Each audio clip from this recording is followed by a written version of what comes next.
ಸುಮ್ನಿದ್ದಾಳೆ ಅಂದ್ಮೇಲೆ ಅವಳಿಗೂ ತಾರಕ್ ಜೊತೆ ಆಗಿರೋ ಮದ್ವೆ ಇಷ್ಟ ಇಲ್ಲ ಅಂತ ತಾನೆ?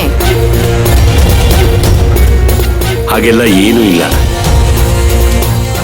ಅವರಿಬ್ರು ಒಬ್ರಿಗೊಬ್ರು ಅರ್ಥ ಮಾಡ್ಕೊಂಡು ಚೆನ್ನಾಗಿದ್ದಾರೆ ತಾನೆ. ನೋಡ್ತಾ ಇರು, ಇಷ್ಟಲ್ಲೇ ತಾರಕ್ಕೆ ಕುಡಿಯೋದನ್ನ ಬಿಡಿಸ್ಬಿಡ್ತಾಳೆ ಮಯೂರಿ. ಎದೆ ಹಾಲ್ ಕೊಟ್ಟು ಸಾಕಿದ ನನ್ನಿಂದನೇ ಸಾಧ್ಯ ಆಗಿಲ್ಲ ಅಂದ್ಮೇಲೆ ಊರಲ್ಲಿ ಹಾಲ್ ಮಾರ್ಕೊಂಡ್ ಬಿದ್ದಿದ್ದವಳು ಬಂದು ಬದಲಾಯಿಸ್ತಾಳೆ ಅನ್ಕೊಂಡಿದ್ದೀರಾ? ಈ ರೀತಿ ಎಲ್ಲ ಮಾತಾಡಿ ಕೊನೆಗೂ ನಿಮ್ ಬುದ್ಧಿ ತೋರಿಸ್ತಾ ಇದ್ದೀರಲ್ಲ ಚಂದ್ರು. ಏನು ಸಮಾಧಾನ ಮಾಡೋದಕ್ಕೆ ಪ್ರಯತ್ನ ಮಾಡ್ತಾ ಇದ್ದೀರಾ ಅಂದ್ರೆ ಅವಳನ್ನ ನನ್ನ ಮುಂದೆನೆ ಹೊಗಳ್ತಾ ಇದ್ದೀರಾ?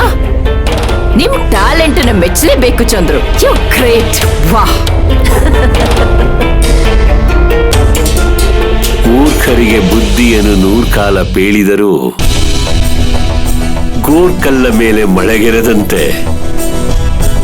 ಆ ಕಲ್ಲು ನೀರ್ ಕುಡಿಯುವುದೇ ಸರ್ವಜ್ಞ. ಹಾಗೆ ನಾನು ಇಷ್ಟೆಲ್ಲ ಹೇಳಿ ನಿನ್ನನ್ನ ಕನ್ವಿನ್ಸ್ ಮಾಡಕ್ ನೋಡ್ತಾ ಇದ್ರು, ನೀನ್ ಅದನ್ನ ಅರ್ಥನೇ ಮಾಡ್ಕೊಳ್ತಿಲ್ವಲ್ಲ ರಾಜೇಶ್ವರಿ. ಇನ್ನು ನಿನಗೆ ಹೇಗ್ ಬುದ್ಧಿ ಹೇಳ್ಬೇಕು ಅಂತ ನನಗೆ ಗೊತ್ತಾಗ್ತಿಲ್ಲ.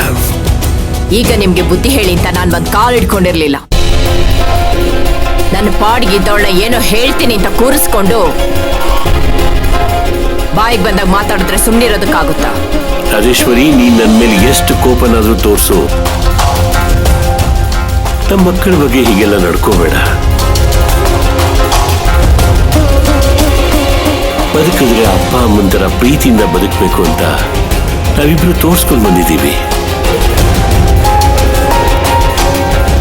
ಈಗ ನಮ್ಮ ಮಧ್ಯೆ ಇರೋ ಮನಸ್ತಾಪ ನೋಡಿ ಅವ್ರು ತಪ್ಪು ತಿಳ್ಕೋಬಾರ್ದು ಅಂತ ಹೇಳ್ತಾ ಇದ್ದೀನಿ. ಚಂದ್ರು ನಮ್ಮ ಮಕ್ಕಳಿಗೆ ಗೋಲಿ ಆಡ್ಕೊಂಡಿರೋರಲ್ಲ. ಅವರಿಗೆ ಪ್ರಪಂಚ ಜ್ಞಾನ ಇದೆ. ಗಂಡ ಹೆಂಡತಿ ಮಧ್ಯೆ ಯಾವ ವಿಷಯಕ್ಕೆ ಜಗಳ ಆಗುತ್ತೆ ಅಂತ ಅವ್ರಿಗೆ ಗೊತ್ತಿರುತ್ತೆ. ಅವ್ರ ಪರ ವಹಿಸ್ಕೊಂಡು ನೀವು ನನಗೆ ಬುದ್ಧಿ ಹೇಳೋದಕ್ಕೆ ಬರಬೇಡಿ. ನಾನು ಬುದ್ಧಿ ಹೇಳ್ತಿಲ್ಲ ರಾಜೇಶ್ವರಿ. ಎಷ್ಟೇ ಸಮಸ್ಯೆ ಇದ್ರೂ ಒಬ್ರಿಗೊಬ್ರು ಅರ್ಥ ಮಾಡ್ಕೊಂಡು ಹೋಗ್ಬೇಕು ಅಂತ ಹೇಳೋಕ್ ಬಂದಿದ್ದೀನಿ. ಗಂಡ ಕೋಪ ಮಾಡ್ಕೊಂಡಾಗ ಹೆಂಡತಿ ಸಮಾಧಾನ ಮಾಡ್ಬೇಕು, ಹೆಂಡತಿ ಕೋಪ ಮಾಡ್ಕೊಂಡಾಗ ಗಂಡ ಸಮಾಧಾನ ಮಾಡ್ಬೇಕು. ಆಗ್ಲೇ ಅಲ್ವಾ ಗಂಡ ಹೆಂಡತಿ ಸಂಬಂಧಕ್ಕೆ ಬೆಲೆ ಇರೋದು. ಇಲ್ಲಿವರೆಗೂ ಆ ಕೆಲಸದೋಳ ಬಗ್ಗೆ ಹೊಗಳಿದಾಯ್ತು. ಈಗ ಗಂಡ ಹೆಂಡತಿ ಸಂಬಂಧದ ಬಗ್ಗೆ ಬೋಧನೆ ಶುರು ಮಾಡ್ಕೊಂಡ್ರ?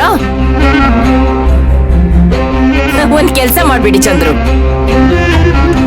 ನೀವೊಂದ್ ಸ್ವಲ್ಪ ದಿನ ಆಶ್ರಮದಲ್ಲಿದ್ಬೇಡಿ. ಅಲ್ಲಿ ನಿಮ್ ಮಾತನ್ನ ಕೇಳ್ಬೇಕು ಅಂತಾನೆ ತುಂಬಾ ಜನರು ಇರ್ತಾರೆ.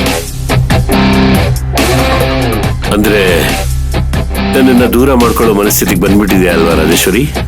ನಾನ್ ನಿಮ್ಮಿಂದ ದೂರ ಆಗ್ತಾ ಇಲ್ಲ ಚಂದ್ರು. ಆ ಕೆಲಸದವಳನ್ನ ವಹಿಸ್ಕೊಂಡು ನೀವು ನನ್ನನ್ನ ದೂರ ಇಡ್ತಾ ಇದ್ದೀರಾ.